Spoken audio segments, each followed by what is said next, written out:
O sol nascente pintava o céu de rosa e dourado quando Carolina e Beatriz chegaram ao pequeno aeródromo na costa. O ar fresco da manhã carregava o aroma salgado do mar e uma brisa suave balançava os cabelos longos e castanhos de Carolina enquanto ela observava o enorme balão de ar quente sendo inflado diante delas. "Tem certeza de que é seguro?" perguntou Carolina, ajustando os óculos de sol no rosto. Havia um leve tremor em sua voz. "Isso parece tão frágil." Beatriz sorriu, jogando para trás seus cabelos loiros cortados na altura dos ombros. Seus olhos brilhavam com a mesma intensidade aventureira que Carolina conhecia desde os tempos da faculdade de jornalismo. "Relaxa, Carol. Faço isso há anos. Confia em mim. Será a experiência mais incrível da sua vida." Respondeu Beatriz, verificando sua câmera profissional, como fotógrafa de fenômenos naturais. Para a National Geographic, Beatriz estava acostumada a situações de risco calculado. Além disso, precisamos dessas fotos para a matéria. O nascer do sol sobre o oceano visto de um balão vai ser a capa da revista. O piloto, um homem de meia idade chamado Pedro, verificava os equipamentos com a precisão de quem realizava aquele ritual diariamente, enquanto checava os tanques de combustível e os instrumentos de navegação. Ele explicava os procedimentos de segurança para as duas amigas. "Senhoras, nosso voo durará aproximadamente 2 horas. Voaremos paralelos à costa a uma altitude de cerca de 500 metros, perfeita para fotografias. Depois, retornaremos ao ponto de partida", explicou Pedro, entregando a elas coletes salva-vidas. "Procedimento padrão", acrescentou com um sorriso tranquilizador ao notar o olhar apreensivo de Carolina. 20 minutos depois, o balão estava completamente inflado, imponente contra o céu que clareava. A cesta de Vimy, surpreendentemente espaçosa, estava equipada com tanques de combustível, instrumentos de navegação e compartimentos para equipamentos. Após os últimos ajustes, Pedro fez sinal para que embarcassem. "Senhoras, bem-vindas ao Ventus", disse ele, referindo-se ao nome do balão pintado em letras elegantes na lateral do envelope colorido. "Estão prontas?" Carolina respirou fundo e assentiu, enquanto Beatriz já estava posicionando sua câmera para os primeiros cliques. Com o rugido do queimador, o balão começou a se elevar lentamente. A sensação era surreal. Não havia solavancos ou vibrações, apenas movimento suave para cima, como se estivessem flutuando em um sonho. À medida que ganhavam altitude, a vista se tornava cada vez mais deslumbrante. O oceano se estendia como uma vasta planície azul escura, refletindo os primeiros raios solares. A costa, recortada, parecia uma linha de renda bordada entre o azul do mar e o verde da vegetação. Carolina se permitiu relaxar, maravilhada com a beleza que se descortinava. "Incrível, não é?" Beatriz estava radiante, alternando entre fotografar a paisagem e fazer anotações em seu pequeno caderno. "Essas correntes de ar são perfeitas."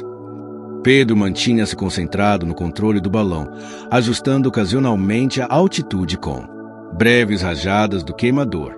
Depois de aproximadamente 1 hora de voo, quando já estavam a cerca de 15 quilômetros da costa, o piloto franziu o senho, observando algo em seus instrumentos.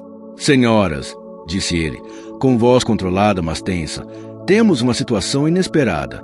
Há uma mudança brusca nas correntes de ar. Vamos precisar ajustar nossa rota." Carolina sentiu uma pontada de preocupação, mas Beatriz parecia fascinada pelas nuvens que começavam a se formar ao redor deles. "É normal essas formações nessa época do ano?" perguntou ela, já preparando a câmera para capturar o fenômeno. "Na verdade, não", respondeu Pedro, agora claramente preocupado. "Isso não estava na previsão meteorológica desta manhã. Vamos precisar descer um pouco para evitar essas correntes." Mas antes se pudesse ajustar a altitude, uma rajada violenta de vento atingiu o balão, fazendo a cesta balançar perigosamente. Carolina se agarrou às bordas, o coração disparado. Beatriz, por reflexo, protegeu sua câmera, Segurem-se, gritou Pedro, lutando para manter o controle. Os próximos minutos foram caóticos. O balão era jogado de um lado para outro pelas correntes. Traiçoeiras. Pedro tentava desesperadamente estabilizá-lo, mas cada vez mais eram arrastados para o mar aberto. A situação piorou quando um estrondo seco foi ouvido, seguido por um assobio agudo. Temos um problema no sistema de aquecimento, anunciou Pedro, sua voz agora transparecendo urgência. Um dos tanques de combustível foi danificado. O que isso significa? Perguntou Carolina, o pânico evidente em sua voz. Significa que não temos combustível suficiente para retornar à costa, respondeu ele, verificando rapidamente seus instrumentos. E estamos sendo levados para o mar. Beatriz, sempre prática, já estava verificando o equipamento de emergência. Temos comunicação? Um rádio, algo assim. Pedro assentiu, pegando um rádio de emergência. Sim, mas com essa tempestade formando. Não sei se conseguiremos sinal. Durante a hora seguinte, a situação só piorou. O balão, agora fora de controle, estava sendo arrastado para o oceano aberto. As tentativas de Pedro de estabelecer contato com a guarda costeira foram em vão. O sinal estava fraco e intermitente. A cada minuto, a costa se tornava uma linha mais fina no horizonte. Estamos subindo, observou Beatriz, notando que a altitude marcada nos instrumentos já passava dos 700 metros. Por que não descemos? Pedro tentou mais uma vez acionar o sistema que liberava o ar quente, mas o balão continuou subindo. O mecanismo de liberação está comprometido. Não consigo controlar a altitude. À medida que subiram além dos 800 metros, o ar se tornava mais rarefeito e frio. Carolina, tremendo tanto de medo quanto de frio, olhou para o oceano abaixo deles. A costa agora era apenas uma mancha distante, e abaixo só havia o vasto azul do Atlântico. Estamos a 900 metros. 950. Pedro olhava para o altímetro com expressão grave. O envelope não foi projetado para suportar muito mais que isso. O que acontece se ultrapassarmos o limite? Perguntou Carolina, embora já temesse-a. Resposta: o material pode não resistir à pressão, respondeu Pedro simplesmente. Quando atingiram os 1000 metros, o balão finalmente estabilizou. Estavam presos em uma corrente de ar estável, mas incrivelmente alta, sem controle sobre sua direção e sem combustível suficiente para alterar significativamente seu curso. Quanto tempo temos antes de começarmos a descer? Perguntou Beatriz, sua voz agora séria. Com o combustível que resta, talvez 2 horas, respondeu Pedro. Depois disso, começaremos a descer lentamente. E onde estaremos quando isso acontecer? Carolina mal conseguia formular a pergunta. Pedro olhou para o horizonte, calculando mentalmente. Se continuarmos nesta corrente de ar, estaremos a pelo menos 100 quilômetros da costa, em pleno oceano. O silêncio que se seguiu foi pesado, carregado com a realidade de sua situação. 3 pessoas, em um balão danificado, a 1000 metros de altura, sobre o oceano, sem ajuda à vista. Há outra coisa, acrescentou Pedro, hesitante. Há uma tempestade se formando a leste. Se nos pegarmos nela... Não precisou terminar a frase. As implicações eram claras para todos. As horas seguintes foram de uma tensão quase insuportável. Beatriz, sempre prática, utilizou sua câmera com zoom potente para verificar se havia embarcações nas proximidades. Carolina verificava constantemente o rádio de emergência, na esperança de captar algum sinal. Pedro monitorava o combustível restante e tentava calcular sua posição aproximada. Enquanto isso, o balão continuava sua jornada inexorável sobre o oceano, uma pequena mancha colorida contra o céu azul, invisível para qualquer observador terrestre. A tempestade que Pedro avistara começava a se formar mais claramente no horizonte leste, uma massa escura e ameaçadora de nuvens. Tenho uma ideia, disse Beatriz finalmente, após um longo período de silêncio. Minha câmera tem um flash extremamente potente. Podemos usá-lo como sinalizador se virmos alguma embarcação. Carolina sorriu fracamente. Era uma ideia tênue, mas era melhor do que nada. E os coletes? Salva-vidas? Perguntou ela, lembrando-se dos equipamentos que haviam sido entregues no início da viagem. São bons, mas no meio do oceano, sem resgate imediato. Pedro deixou a frase incompleta, mas todas entenderam. Os coletes as manteriam boiando, mas por quanto tempo? E a hipotermia seria uma ameaça real nas águas frias do oceano. À medida que a tarde avançava, o combustível diminuía, assim como suas esperanças. O balão começou a perder altitude lentamente, descendo para 900 metros, depois 800. A tempestade leste também se aproximava, seus primeiros ventos já começando a afetar a trajetória do balão. Foi então que Beatriz avistou algo. Ali! Gritou ela, apontando para um ponto distante no oceano. Parece um navio. Pedro e Carolina se aglomeraram ao lado de Beatriz, que ajustava o zoom de sua câmera ao máximo. De fato, havia uma embarcação. Parecia ser um grande navio de carga, a alguns quilômetros de distância. Rápido, o rádio. Pedro pegou o aparelho e tentou novamente estabelecer contato. Desta vez, entre estática e ruídos, conseguiram ouvir uma resposta fraca. Recebendo, posição, repita. Pedro rapidamente relatou sua situação e posição aproximada. A resposta foi truncada pela estática, mas parecia que haviam sido ouvidos. Agora era uma questão de se o navio poderia alcançá-los antes que o balão caísse no oceano ou fosse engolfado pela tempestade. A descida continuava inexorável. 700 metros, 600, 500. O vento da tempestade aproximava-se, fazendo o balão balançar desconfortavelmente.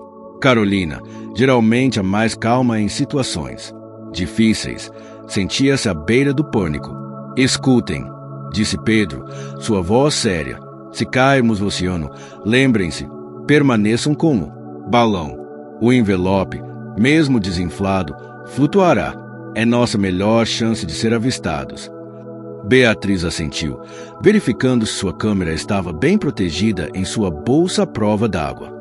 Carolina fechou os olhos por um momento, tentando controlar sua respiração e o medo que ameaçava dominá-la. Quando abriu os olhos novamente, viu algo que a fez congelar. O navio havia mudado de curso, e agora parecia estar se dirigindo para eles. Mas a tempestade também estava se aproximando, rapidamente, e o combustível estava quase no fim. 400 metros, anunciou Pedro, olhando para o altímetro. Estamos descendo muito rápido. Agora. O balão balançava cada vez mais violentamente com as rajadas de vento. A cesta, que antes parecia tão segura, agora rangia e estalava com o estresse. Carolina se perguntou-se: sobreviveriam ao impacto com o oceano, mesmo com os coletes salva-vidas? 300 metros, continuou Pedro, sua voz quase inaudível sobre o rugido crescente do vento. Foi nesse momento que Beatriz gritou: eles estão vindo. O navio mudou de curso. De fato, o grande navio de carga estava agora claramente dirigindo-se para sua posição, cortando as ondas crescentes. Mas a pergunta permanecia: chegariam a tempo? 200 metros. A tempestade estava quase sobre eles agora, nuvens escuras engolfando o céu outrora azul. Vento uivava ao redor da cesta e os primeiros pingos de chuva começaram a cair. 100 metros. Carolina se agarrou à borda da cesta, sentindo como se seu coração fosse explodir de tanto medo. O oceano estava cada vez mais próximo, suas ondas agora claramente visíveis, crescendo. Com a tempestade. Preparar para impacto, gritou Pedro. Segurem-se. A cesta atingiu a água com uma força surpreendente, fazendo-os cair. A água gelada invadiu, imediatamente encharcando seus pés e pernas. O envelope do balão, parcialmente desinflado, caiu sobre o oceano como uma enorme toalha colorida, mantendo-se inflado o suficiente para impedir que a cesta afundasse completamente. As ondas batiam contra eles, jogando água salgada em seus rostos. A chuva agora caía com força e relâmpagos riscavam o céu. A situação não poderia ser pior. O navio estava agora a menos de 1 quilômetro de distância, mas as condições pioravam a cada segundo. Carolina olhou para Beatriz, que segurava sua câmera acima da água, e para Pedro, que tentava manter o balão inflado o máximo possível para que pudessem ser vistos. Foi então que aconteceu. Uma onda maior atingiu a cesta. Quase virando ar, Carolina foi jogada contra a borda, batendo a cabeça com força. A última coisa que viu antes de perder a consciência foi o grande navio aproximando-se através da chuva. Asterisco, asterisco, asterisco. O barulho constante e rítmico foi a primeira coisa que Carolina percebeu ao recuperar a consciência. Era um som mecânico, familiar de alguma forma. Abriu os olhos lentamente, a luz intensa fazendo-a piscar várias vezes. Estava deitada em uma cama, em um quarto pequeno mas confortável. As paredes eram de um branco clínico e o cheiro de antisséptico pairava no ar. Um curativo envolvia sua cabeça e seu corpo inteiro doía. Ela acordou. A voz de Beatriz soou ao seu lado, seguida pelo som de passos apressados. Carolina virou a cabeça, sentindo uma pontada de dor, e viu sua amiga de pé ao lado da cama, parecendo cansada, mas aliviada. Atrás dela estava Pedro, com alguns curativos no rosto, mas parecendo bem. "Onde estamos?" perguntou Carolina, sua voz rouca. "No navio que nos avistou", respondeu Beatriz. "O NS Resolute é um navio de pesquisa oceanográfica. Eles captaram nosso sinal de rádio e alteraram o curso para nos resgatar. Fomos muito sortudos", acrescentou Pedro. "Se não fossem eles." Ele não precisou terminar. Carolina sabia muito bem qual teria sido seu destino. "Quanto tempo fiquei inconsciente?"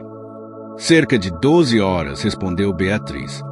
"Você bateu a cabeça com força. O médico de bordo cuidou de você. Disse que teve uma concussão leve, mas vai ficar bem." Carolina tentou se sentar e Beatriz rapidamente ajudou-a. Da pequena janela redonda do quarto, podia ver apenas o oceano se estendendo até o horizonte. "E agora, para onde vamos?" "O navio está retornando à costa", explicou Pedro. "Estaremos em terra firme em 2 dias." Naquele momento, a porta se abriu e um homem de meia idade vestindo um jaleco branco entrou. "Ah, nossa paciente acordou. Sou doutora Silva, médico do navio. Como está se sentindo?" "Dolorida, mas viva", respondeu Carolina com um pequeno sorriso. "Obrigada por nos salvar." O médico fez um gesto dispensando o agradecimento. "Não fui eu quem salvou vocês. Foi nossa equipe de resgate. E devo dizer, foi uma operação incrível de se assistir." Ele verificou os sinais vitais de Carolina e o curativo em sua cabeça, assentindo com aprovação. "Você teve sorte. Uma concussão leve, alguns cortes e hematomas. Nada sério." Enquanto o médico terminava seu exame, Carolina olhou para Beatriz, que estava estranhamente quieta. "O que foi? Bea parece preocupada." Beatriz trocou um olhar com Pedro, que assentiu levemente. "Carol, algo que você precisa saber. Algo que descobrimos enquanto você estava inconsciente." O tom de sua voz fez Carolina sentar-se mais ereta, ignorando a dor em seu corpo. "O que houve?" "Bem", começou Beatriz, hesitante. "Lembra-se dos problemas que tivemos com o balão?" Combustível, o mecanismo de liberação." "Sim, claro. Foi por isso que não conseguimos voltar." "Não foi um acidente", disse Pedro, sua voz séria. "O sistema foi sabotado." Carolina piscou, incerta se havia ouvido corretamente. "Sabotado? Como assim?" "A equipe técnica do navio examinou o equipamento que resgatamos", explicou ele. "Os danos não foram causados pelo vento ou por falha mecânica. Alguém deliberadamente danificou o sistema de combustível e o mecanismo de liberação." "Mas quem faria isso? E por quê?" Carolina sentia-se confusa e aterrorizada com a ideia. Foi então que notou o olhar estranho que Beatriz lhe dirigia, uma mistura de culpa e determinação. Um calafrio percorreu sua espinha. "Bea", sussurrou ela, uma suspeita terrível começando a se formar em sua mente. Beatriz respirou fundo. "Desculpe, Carol. Eu não queria que as coisas saíssem do controle assim. Não era para irmos tão longe, nem para a tempestade aparecer." Você. Carolina mal conseguia acreditar. Você sabotou o balão? Por quê? Não era para ser perigoso, insistiu Beatriz. Era só para termos uma pequena aventura, algo diferente para a matéria. Jornalistas sobrevivem a drama no oceano. Consegue imaginar a repercussão? Nossas carreiras decolariam. Carolina sentiu-se enjoada, e não era pela concussão. Você arriscou nossas vidas por uma matéria. Eu tinha tudo planejado, continuou Beatriz, defensiva. Pedro é um amigo de longa data. Ele concordou em nos ajudar. O balão iria apenas um pouco mais para o mar. Faríamos algumas fotos dramáticas e o NS Resolute, que já estava avisado, nos resgataria. Seria uma história controlada, embora emocionante. Mas então a tempestade apareceu, acrescentou Pedro, parecendo genuinamente arrependido. E o dano que fizemos ao sistema foi maior do que pretendíamos. Perdemos controle de verdade. Carolina olhou para os dois, sentindo-se traída e furiosa. Vocês poderiam ter nos matado. E por quê? Por fama. Por uma maldita matéria de capa. Beatriz abaixou a cabeça. Eu sinto muito, Carol. Realmente sinto.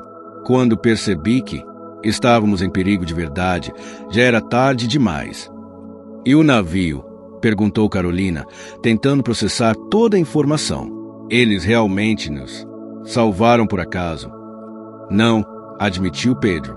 O NS Resolute sabia de nosso plano original. Eles deveriam estar próximos para nos resgatar para a matéria. Mas quando a tempestade apareceu e perdemos controle, o resgate planejado se tornou um resgate real. Carolina fechou os olhos, tentando controlar sua raiva e decepção. Quando os abriu novamente, seu olhar era frio e determinado. Vocês dois vão contar a verdade. Para a polícia, para a guarda costeira, para todos. Sobre como deliberadamente colocaram vidas em risco para uma reportagem sensacionalista. Beatriz empalideceu. Carol, por favor, foi um erro, eu admito, mas... Senhores, Beatriz, interrompeu Carolina. Pensei que conhecia você. Pensei que éramos amigas, mas amigas não arriscam a vida umas das outras por ambição. O silêncio que se seguiu foi pesado e tenso.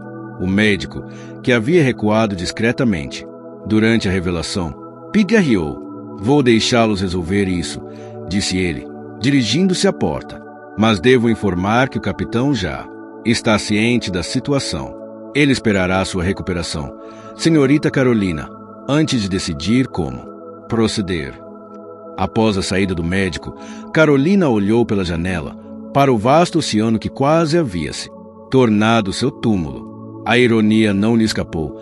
A amiga que sempre a incentivava a correr riscos, a viver aventuras, quase a havia levado à morte. Sabe, disse ela finalmente, ainda olhando para o horizonte, você poderia ter simplesmente me pedido para ensinar algo. Eu teria ajudado. Era o que amigas fazem. Beatriz não respondeu. Não havia nada a dizer.